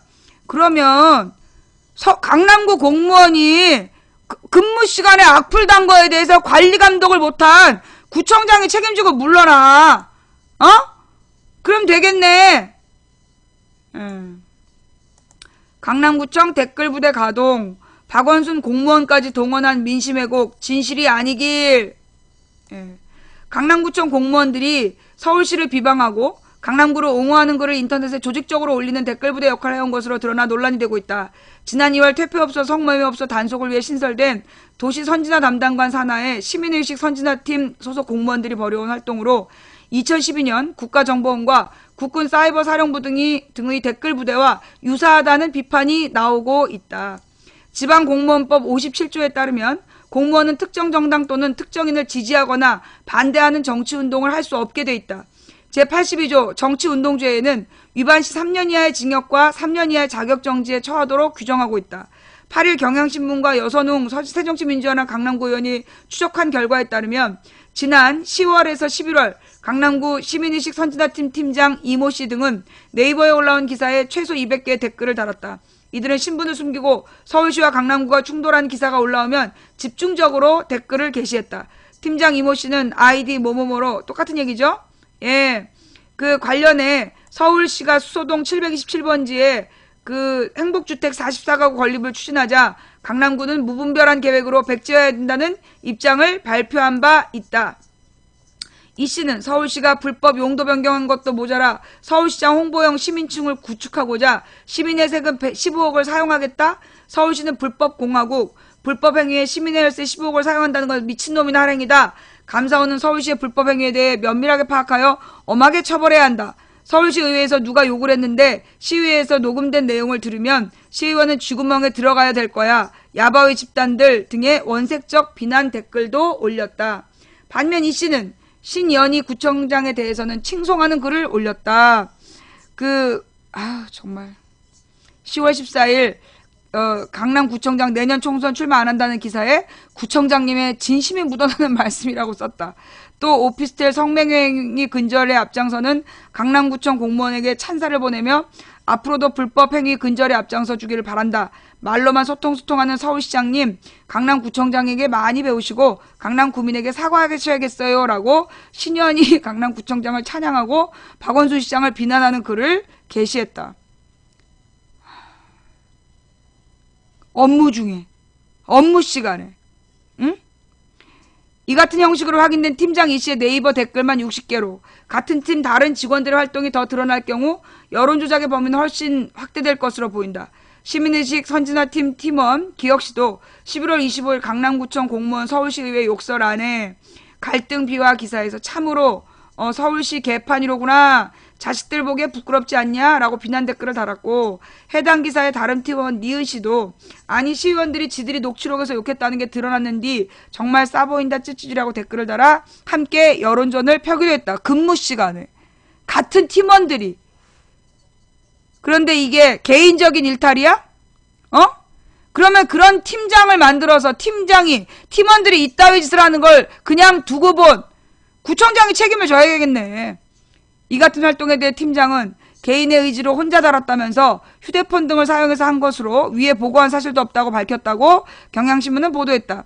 이에 대해 박원순 서울시장은 트위터에 장강명 씨의 신장 댓글부대 관련 기사를 링크하며 공무원까지 동원한 민심왜곡 소설 같은 얘기군요. 진실이 아니길 바랄 뿐입니다. 라고 말했다. 서울시 측은 조사과에서 감사에게 들어가게 될 것이라며 내부적으로 복무 규정인지 외부적으로 법령 위반 사항인지 조사할 것이라고 밝혔다. 정의당 서울시당은 논평을 내고 그간 서울시와 사사건건 대립하는 과정에서 보였던 강남구청의 행태를 보면 조직적인 지시로 이루어졌다는 의심을 감출 수가 없다며 서울시를 퇴폐업소 취급하는 신현희 강남구청장은 부끄러움을 알라고 비판했다. 이어 신현희 강남구청장에게 해당 공무원을 즉각 중징계하고 재발 방지를 약속할 것과 강남 특혜를 주장하며 서울 시민에게 상처를 준 점에 대해서도 사죄하라고 요구했다. 한편 앞서 제주 4.3 평화문학상 수상작인 댓글부대 장강령 씨는 지난 2일 고발뉴스 팟캐스트 정윤희 곽현아의 빨간 책에 출연해 국정원 댓글 조작 사건에서 모티브를 얻었다며 2012년 국정원 여직원 댓글 사건이 터졌을 당시 설마 하면서 많이 놀랐다고 말했다. 이어 그는 댓글 조작하는데 큰 돈이 드는 것도 아닐 텐데 이게 다 인건비일 텐데 누가 작정하고 나쁜 목적으로 하면 이것을 할 수 있겠다. 그래서 그런 이야기를 쓰자고 생각했다고 댓글부대 소설을 쓰게 된 동기를 밝혔다. 아니 근데 이런 소설을 쓰시려면 나하고 얘기를 하셔야지. 내가 국정원이 댓글부대 짓 하고 있다는 걸 가장 먼저 안 사람이 나잖아. 내가 2009년부터 김 팀장 마이크 좀 사줘라. 스피커 좀 사줘라. 그 얘기를 했던 사람 아니야 내가. 2009년부터 김 팀장님 뭐 스피커 좀 사주세요. 이거 나한테 와서 물어봤으면 내가 실제로 있었던 일을 리얼하게 설명할 텐데 말이에요. 예. 솔직히 얘기해. 이미 소설이 나왔어. 초청방송 필요 없어. 솔직히 내가 변화를 감지한 게 2009년이에요. 2009년 5월에 5.18 광주항쟁을 앞두고 계속 이 새끼들이 광주 폭동, 전라디언 홍어 이런 얘기를 했어. 광주 폭동은 12년인가 나온 말이고 전라디언 홍어 그런 말이 2009년부터 나왔어요. 그리고 내가 그걸 그때부터 추적을 했단 말이야. 그러면서 전라디언 홍어 빨갱이 요 3개 단어가 같이 나왔어. 그래서 내가 그 당시 우리 2009년에 댓글 부대가 쓰는 말은 10개 단어를 넘지 못한다. 그러면서 그 얘기를 하다가 그런데 얘네들이 꼭 오면 조직적으로 집단적으로 들어오는 거야. 2인 1조나 3인 1조, 5인 1조, 7인 1조 이런 식으로 집단적으로 들어왔다 나가더라고. 그래서 내가 그 당시에 그들의 활동 매뉴얼, 그 다음에 얘네들의 행동 이걸 다 분석을 한 다음에 김 팀장 스피커 좀 사줘라. 왜 엉뚱한 얘기하냐. 그러면서 내가 또 그런 얘기를 했죠. 그 다음에 2010년인가 11년에 내가 무슨 얘기를 했냐면 이것들이 강남에 있는 오피스텔에서 댓글 달고 있다. 기억나죠? 내가 2009년부터 김 팀장, 이 팀장, 박 팀장 이거 팀장을 찾았고 그 다음에 2011년에는 내가 강남에서 얘네들 강남 오피스텔에서 댓글 단다. 그런 얘기까지 했어. 그러면서 정원이, 청정원이 우리가 이렇게 불렀단 말이야. 그지? 기억나지? 그러면서 내가 그들의 조직을 실제로 느꼈어요. 그리고 아주 조직적으로 와서 나한테 댓글로 공격하고 이랬던 것을 내가 그대로 생방송으로 다 목격한 거 아니야. 그 다음에 결정적인 사건이 2010년 11월에 있었던 연평도 사건. 연평도 포격 사건이 있었는데 얘네가 그때 연평도 북괴 갤러리라는 걸 만들어요. 연평도 북괴 갤러리라는 걸 만들어 놓고 거기에서 이제 막 활동을 하려고 그랬는데 그게 사람들이 얼마 안 모인 상태에서 연평도 뉴스가 중단돼 버려. 국정원에서 8월 달에 이명박한테 보고했다. 연평도 피격 가능성을 보고했다. 그러면 연평도가 피격 가능성이 있다는 걸 알면서 이명박이 북한을 자극하는 훈련을 했다는 거냐. 이런 비난이 이니까 연평도 뉴스가 하루아침에 사라진 거야. 안상수 보온병 나오면서 안상수 보온병으로 이틀인가 3일을 도배한 다음에 그 주말에 인어아가씨 남자 주인공 히로뽕 사건 이걸 터뜨려요. 그래가지고 연평도 사건이 사라져버려. 그 다음에 일주일이 지난 다음에 연평도 포격 당일 군부대 술파티, 술판 이러면서 SBS에서 시작을 했는데 내가 또 추적해갖고 그게 연평도 부대가 아니라 서울 외곽 부대였다. 그리고 술 먹은 게 아니라 포도주만 먹은 건데 왜 그런 식으로 기사 쓰냐. 그래갖고 그 기사가 죽어요. 그래서 연평도 사건이 그냥 12월 초에 2010년 11월에 연평도 피격이 있고 2주 동안 기사 도배하다가 12월 초에 12월 10일경에 뉴스가 죽어버리는 거야. 그러고 나서 한 2주가 지나요. 2주가 지난 다음에 무슨 일이 일어나냐면 일베에서 아니야 DC였나 그 당시에? 하여튼 무슨 연북겔에서 우리민족길이라는 그 사이트를 해킹을 해요. 그래갖고 막 우군 청년들 북한 사이트 해킹 보면서 조선일보가 막 칭찬하는 글을 써. 근데 이제 나랑 우리 신랑이랑 둘이서 이제 밥 먹으면서 기사를 보고 저 새끼들 웃긴 새끼들 아니냐? 그러면서 내가 뭐라 그랬냐면 아니 거기 우리 민족끼리는 그게 들어가지 못하도록 차단해놓은 사이트인데 그런 사이트에 애들을 막 데리고 들어가는 거 그거 국가보안법 위반 아니야? 그러면서 내가 문제 제기를 했단 말이야. 그리고 이제 우리 신랑도 마찬가지 똑같이 그렇게 얘기를 한 거야. 북한 사이트에 막 함부로 들어가는 거 그거 국가보안법 위반 아니냐? 그때 왜 그랬냐 하면 그 우리 민족끼리라는 사이트를 어느 노조 사이트에서 우리 민족끼리를 링크해 놨었어. 그게 2009년인가 10년 사건인데 우리 민족끼리라는 사이트를 링크해 놨다고 그 링크해 놓은 그 노조를 국가보안법 위반이라고 압수수색을 했단 말이야. 그런 기사가 났었어요. 그래서 우리 민족끼리라는 걸 링크만 시켜놔도 안 되는구나. 그리고 우리 민족끼리가 그래서 그 전에는 원래 그냥 접속이 가능했는데 그 사건으로 완전히 막아버렸단 말이야. 완전히 막아버리고 우리 민족끼리에 접근하면 국가보안법 위반이다 했단 말이에요. 그런데 그 연북계에서 해킹하러 가려고 애들한테 우리 민족끼리로 들어가는 프록시 변경한 주소를 막 공개를 해놓은 거야. 게시판에 써놓은 거야. 그리고 그거 국가보안법 위반 아니냐. 그래서 문제 제기를 했더니 조선일보에서 나한테 쌍욕을 하는 거야. 내가 북한 편을 들었다는 둥 나랑 김용석 시의원이 북한의 편에서 너의 조국이 어디냐 이러면서 시비를 걸은 거야. 그래가지고 내가 그때부터 한판 한 거지. 그때부터 두 줄을 싸워 연북계리랑. 근데 내가 국정원에다가 내 기사가 조선일보에 나자마자 전화를 해요. 전화를 해가지고 내가 물어본단 말이야. 정부에서 접속을 차단한 사이트에 프록시를 변경해서 상습적으로 접속하면 이거 국정원법 위반이냐 아니냐 그걸 물어봤어. 국정원 여직원이 그거 국정원법 위반입니다 라고 발표랑 얘기한 거야. 왜? 그 전에 그랬단 말이야. 그런 발표가 있었어. 국정원법 위반이라고. 그래서 생방송으로 그걸 다 얘기를 해준 거야. 그런데 그러고 난 다음에 3일 동안 30대 후반에서 40대 초반쯤 된 남자들이 계속 전화를 했어. 그때 그 통화 기억나시는 분. 그게 시점이 언제냐면 2010년 12월 말부터 1월 초까지야. 그때 날마다 대낮에 전화를 하는 거야. 애들이 대낮에 30대 후반에서 40대 초반 남자들이 전화를 해가지고 자기네들은 매일매일 북한 사이트에 들어가고 우리 민족끼리에 들어가고 매일매일 노동신문을 읽고 매일매일 조선중앙방송을 본다는 거야. 그리고 내가 너 간첩 아니냐. 우리는 그거 어디서 보는지도 모른다. 어디로 들어가면 그걸 볼 수 있냐. 그러면서 그걸 매일매일 들어가서 왜 보냐고. 다 보는 거 아니냐고 막 그랬어. 이 새끼들 미친놈들이라고 우리가 이제 대낮에 막 그랬단 말이야.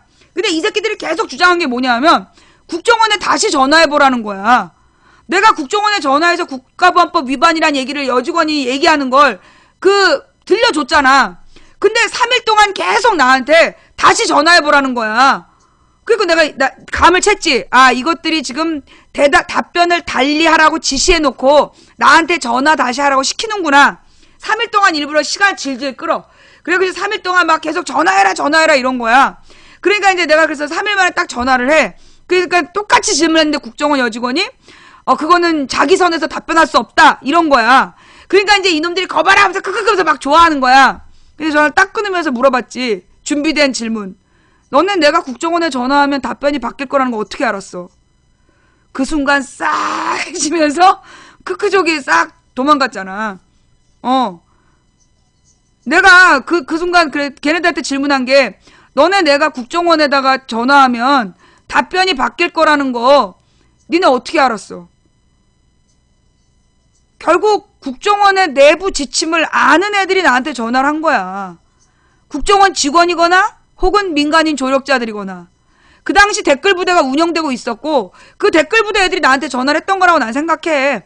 뭐 국정원 직원이 댓글 직접 전화했는지 모르겠고 좌중한 댓글 부대의 민간인 조력자들이 전화했던 게 아닐까 싶은데 내가 중요한 건 그 논쟁에서 그렇게 마무리를 하거든. 너는 내가 전화하면 국정원에 답변이 바뀌어 있을 거라는 거 어떻게 알았어? 그랬을 때 이 새끼들이 할 말이 없는 거야. 결국 국정원 끈앞풀이라는 거를 밝힌 거예요. 자, 그러면 연북계과 국정원 관계는 뭘로 입증이 됐냐? 누구야? 누구야? 좌익교수. 이 좌익교수 논쟁이요. 난 진짜 요즘에 소름이 끼쳐. 솔직히 그 좌익교수 얘기가 처음 나왔을 때, 그리고 내가 아프리카에서 계속 그놈들이랑 싸워오면서 나는 이게 무슨 9년, 8년짜리 거대한 드라마에 지금 종말로 가고 있는 것 같아. 끝부분인 것 같아요. 그때 무슨 일이 있었냐? 이 좌익교수란 이름이 왜 나왔는지가 중요해. 여러분들이 좌익교수가 다 김하영인 줄 알고 있잖아요. 이유가 뭐예요? 이유가 뭐야? 좌익교수라는 그 닉네임이 김하영 컴퓨터에서 나온 거야. 김하영의 범죄 일람표에 DC 인사이드에 이런 글을 썼다라고 올라가. 그러니까 그 글을 쓴 내용을 네티즌들이 DC에서 검색을 한 거야. 그랬더니만 좌익교수라는 닉네임이 나온 거야. 그래서 좌익교수라는 닉네임으로 쓰여진 댓글 3,500개를 찾아내는 거야. 그러니까 좌익교수는 주로 원글을 쓰기보다 댓글을 쓴 아이디예요. 그래서 3,500개의 악플을 찾아내는 거야. 그 중에 많은 정치인, 야당 여성 정치인을 성폭력 댓글 달고, 그 다음에 문근영 같은 배우에게도, 문근영, 김재동 같은 연예인들에게도 악플 달고, 그러면서 내 남편, 내 딸에게 악플을 달았던 거야. 그게 이제 딱 들통이 난 거잖아요. 그런데 먼저 이 좌익교수가 국정원 직원인 걸 밝혀낸 건 통합진보당 당시 광주시당에서 전라디언 홍어 다 죽여야 된다는 말을 쓴 놈을 형사 고소를 해. 그래갖고 찾아낸 게 남자 직원이었어. 좌익교수란 닉네임으로 그 국정원 남자 직원이 악플을 달았다라는 걸 광주시당에서 밝혀내요. 근데 그러면서 이제 그놈의 범죄 일람표가, 그러니까 좌익교수란 닉네임의 범죄가 3,500개가 나온 거야. 근데 이제 그 당시에 DC 인사이드의 시스템이 어땠냐면, 지금도 그런지 모르겠는데, 원글을 익명으로 쓰면, 그러니까 익명으로 원글이나 댓글을 쓰면 IP가 공개가 돼요. 근데 로그인을 하고 쓰면 IP가 공개가 안 돼. 그러니까 우리 딸한테 악플 달았던 사건이 딱 포착된 게 뭐였냐면, 바로 그 연북계라고 내가 2주를 싸운 사건하고 연관되어 있는 거야. 이게 하나의 사건이야. 내가 2주 동안 연북계 애들이랑 계속 싸웠단 말이야. 그러면서 나의 주장은 그게 국가보안법 위반이다였고, 그 연북계는 아니다라는 주장을 계속해서 싸웠단 말이야. 그런데 그 1월 14일에 걔네들이 연북계에다가 내 딸 사진을 걸어 올려놓고 2년 강간하고 싶지 않냐 이런 거야. 내 초등학생 딸 사진을 걸어놓고 2년 강간하고 싶지 않냐? 그러면서 이 새끼들이 흑인의 성기 사진하고 우리 딸 사진하고 막 합성해가지고 게시물을 막 집단적으로 올리면서 그런 짓거리를 한 거야. 그래서 내가 그 내용을 내가 제목으로 내가 DC 인사이드인들에게 묻겠다. 나하고 정치적인 입장이 다를 수 있지만 이런 짓을 한 애들 용서하겠느냐? 그렇게 얘기를 해. 그랬더니 DC 인사이드의 야구 갤러리에서 처음 반응이 와. 자기는 자기는 망치 부인의 정치적인 입장에 동의하지 않는다. 그런데 초등학생을 대상으로 한 이 범죄는 용서할 수 없다. 그러면서 이 야구 갤러리가 나서요. 그리고 코미디 갤러리에서도 연락이 와. 자기네들도 이건 좌시할 수 없다. 이래고 코겔하고 야겔이 떠가지고 연북계에서 글 쓴 애들을 신상을 털어버린 거야. 그러니까 한 30몇 명이 그 당시에 연북계를 글 쓰고 있었는데 걔네들의 모든 것, 걔네들이 이제까지 쓴 모든 활동을 찾아갖고 수배령을 내리고 막 이랬어. 그래갖고 어쩔 수 없이 그 연평도 북계 갤러리가 이름을 바꿔요. 국가안보 갤러리라고 이름을 바꾸게 되는 거야. 그러면서 그때 그 이름을 바꾸게 된 사건이 나 때문이야. 내 사건, 우리 딸 사건 때문에 이름이 바뀌게 돼요.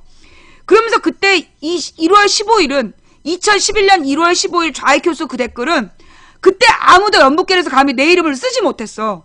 그 DC 인사이드에서 망치부인이라는 이름을 올려서 욕을 하면 완전 매장되는 분위기였기 때문에 아무도 내 이름으로 글을 쓰거나 나에 대해서 비난하는 댓글을 쓸 수 없었는데 딱 그게 혼자서 글을 쓴 거야. 이응이응이란 이름으로 내 딸의 사진을 넣어서 그 나를 조롱하는 게시물을 쓰고 그 다음에 그 밑에 좌익교수라고 로그인을 해갖고 우리 딸에 대해서 성폭력 댓글을 다른 거야.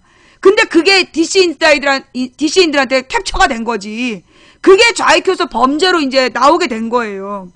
그러니까 결국 좌익교수 김하영이가 국정원 직원이었고 그게 좌익교수라는 이름으로 글을 썼던 거고 또 다른 좌익교수가 잡힌 거고 그런데 그놈들이 연북계에서 활동했다는 거고 그리고 실제로 그 당시에 그 진선미 의원이 그 조사를 해갖고 들은 내용에 의하면 그 연북계리 한 4명 정도의 국정원 직원이 글을 쓴 걸로 보인다. 내가 아는 건 정확히 2명이야. 김하영 그리고 41세 남자. 그 여자와 남자 2명 이상의 국정원 직원이 좌익교수란 닉네임으로 글을 썼어. DC에서. 자, 이러면 이건 개인적인 범죄가 아니라 이건 국가의 범죄인 거야. 그 다음에 또 하나 사건은 뭐냐면요. 우리 방송에 그 당시에 채팅창에 이런 글이 올라왔어. 어떤 애가 제보하겠다 그랬든가 뭐라고 얘기를 하냐면 그거 좌익교수라는 닉네임 그거 공유되는 닉네임이다. 그러면서 어딜 가면 그러니까 소위 그 댓글 쓰는 애들끼리 모여있는데 가면 아이디하고 비번이 공개되어 있다는 거야. 그거 기억나요? 그 채팅 보신 분? 그 당시에 그 채팅 보셨던 분? 그때 어떤 애가 아침에 재방송 때였나 생방송 때였는데 기억이 안 나는데 분명히 그 얘기를 해. 좌익교수라는 아이디는 공유되는 아이디다. 그 애들이 조직적으로 댓글 쓰는 애들이 모여있는 어떤 또 다른 공간에 가면 거기 아이디하고 비번이 있다는 거야. 그래서 그걸로 한 몇십 명이 돌아가면서 쓸걸요? 그렇게 어떤 애가 제보를 했단 말이야. 그러니까 결국 이 좌익교수라는 닉네임은 김하영이란 개인의 범죄 또는 뭐 41세 남자 직원의 범죄, 개인 범죄가 아니라는 거야. 그리고 내가 오늘 또 어떤 얘기를 들었어요. 소위 지금 이제 이 고소당하는, 지금 고소된 그 남자 국정원 직원이 검찰에 와서 이야기할 때 자기는 억울하다. 시켜서 한 거다. 이렇게 얘기를 했다는 거야. 그 자기는 억울하다. 자기가 그거 쓰고 싶어서 쓴 게 아니라 위에서 시켜서 한 거다. 라고 검찰에 와서 조사를 받을 때 발언을 했다는 거야. 그 얘기가 지금 들려왔어요. 자, 그러면 이게 개인적인 범죄야? 물론 그 국정원 직원이 자기가 겁나서 그렇게 거짓말했을 수도 있지. 그러나 중요한 건 좌익교수란 닉네임이 한 명이 아니라는 거야. 최소한 2명 이상의 국정원 직원이 그게 공식 기록이 아니래. 그게 공식 기록이 아니라서 이게 이제 그 아는 사람들끼리만 알고 있는 내용이라 나한테 이제 내가 좌익교수의 그 재판을 하고 있으니까 나한테 누가 제보를 해준 거야. 나중에 내가 이게 문제가 되면 내가 출처를 밝힐 거야. 근데 지금은 이게 출처가 혹시 문제가 될까봐 나한테 제보한 사람한테 손해가 갈까봐 내가 말을 못 하겠는데 이건 조직적 범죄라는 거예요.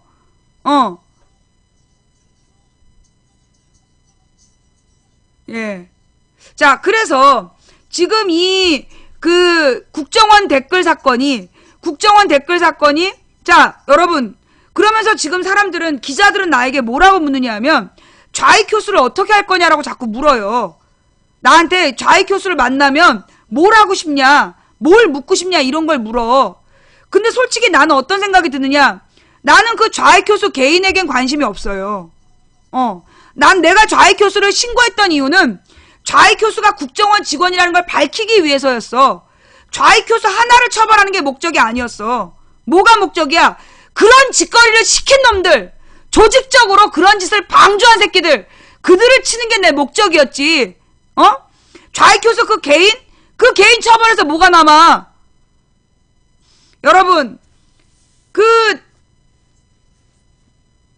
우리가 좌익교수 한 놈만 처벌한다면 솔직히 그 당시에 좌익교수는 얘네들 심리전담반도 아니야. 그러면 그때 이 사건을 주도했던 심리전담반, 국정원 직원 70명과 민간인 40명씩 한 조를 이루어서, 그래서 70명이 40명씩을 부렸으면 2,800명이야. 2,800명의 댓글 부대를 시켜서 그렇게 못된 짓을 했던 김하영 처벌받았어? 처벌 안 받았어. 그때 김하영이 처벌 안 받은 이유가 뭔지 알아? 원세훈이 지시했기 때문이야. 그런데 그럼 원세훈이 책임으로서 처벌을 받아야 돼. 근데 왜 지금 좌익교수 남자 하나만 처벌하냐고. 만약에 좌익교수 남자 하나를 처벌할 거면 김하영부터 그 밑에 있는 씨발놈들 전부 다 처벌해야지. 내 말이 맞아 틀려? 2,800명 다 잡아 처벌해야지. 왜 좌익교수 한 명한테 독박 씌우고 그걸로 다 넘어가냐고. 옛날에 우리 김근태 의원이 고문을 당했어. 그래서 고문수사관 이근한을 고소를 했고, 그 이근환이 고문수사관으로 알려져서 수배를 받다가 나중에 처벌받고 막 그랬었어. 그런데 고문수사관이 이근환 혼자였냐고. 이 김근태 의원이 찾아낸 놈, 그게 이근환이야. 근데 다른 사람들이 고문당한 건 이근환한테 당한 게 아니었다고. 근데 그 고문 경찰들 어디 갔어? 다 처벌받았어? 아무도 처벌 안 받았잖아. 여보세요? 아유, 어쩐 일로 전화를 다 주셨어요? 아니, 지금 생방송 중인데요. 우리 용식 오빠가 전화하신 이유가.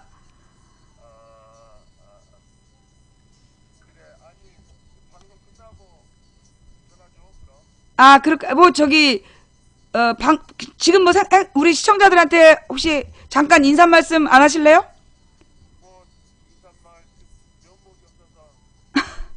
잠깐만요. 예.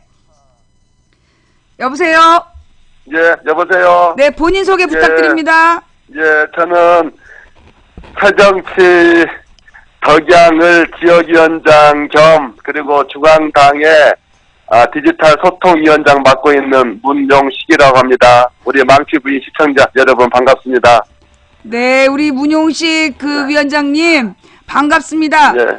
예, 지금 우리 시청자 여러분들 아프리카 TV 통해서 방송 보고 계시죠? 네. 예, 제가 아프리카 TV 창립자입니다. 맞습니다. 그리고 지금 인증 좀 해주세요. 제가 아프리카에서 방송하게 된 게 많은 사람들이 물어요. 무슨 계기로 방송하게 됐냐. 네. 제가 아프리카에서 방송하게 된 게 계기가 뭔지 설명 좀 해주세요. 그게 2007년도 우리 망치 부인이 돌아가신 고 김근태 의장님 모시던 한반도 재단이라는 조직의 실무 팀장을 맡고 있을 때 그때쯤으로 기억하는데요. 그때 참여정부에서 한미 FTA 추진했잖아요. 네. 그런데 그걸 이제 김근태 의장께서는 이런저런 독소 조항이 있으니 이렇게 무리하게 추진해서는 안 된다 하면서 국회 로텐다홀에서 단식 농성을 하셨어요. 그쵸. 그때 이제 망치 부인이 처음으로 이제 아프리카 이 플랫폼을 이용해서 김근태 의장님 단식 농성을 생중계를 하면서 그렇죠. 방송계에 데뷔를 했지요. 그 전에요. 예, 보니까 잊어버리신 것 같은데 아프리카 TV 처음 만들어 놓고 저한테 그 재단 사무실에서 방송 한번 해봐라 그랬던 기억은 안 나세요? 그때가 그러니까 처음 아프리카 TV 만들 때가 2006년도에 시범 방송을 했으니까요. 시범 방송할 때. 예, 시범 방송할 때, 예, 주변에 이런저런 권유를 제가 많이 했었죠. 그래서 저한테 방송하라고 하셨고, 그래서 2007년 1월 17일부터 제가 생방송을 시작했는데, 그해 3월에 이제 로텐더홀 생방송을 하게 된 거죠. 예, 그렇죠. 예, 나한테 방송하라고 했던 거를 까먹으셨는 모양이네? 까먹은 게 아니고, 결정적으로 이제 이렇게 스포트라이트를 받은 계기가 우리 김근태 의장님 단식 농성 생중계였으니까. 네. 예. 그걸 말씀드린 거죠. 예. 알겠습니다. 네, 우리, 지금은 요즘에 그냥 정치만 하고 계시는 거죠? 사업은 안 하시고? 이 대한민국에서 야당 하면서 중소기업, 벤처기업 같이 못해요. 같이 하면 기업 망합니다. 그래요. 지금 카카오톡, 다음 카카오톡도 얼마나 곤욕을 치르고 있어요. 그러게요. 전 대표, 이런저런 걸로 수사한다.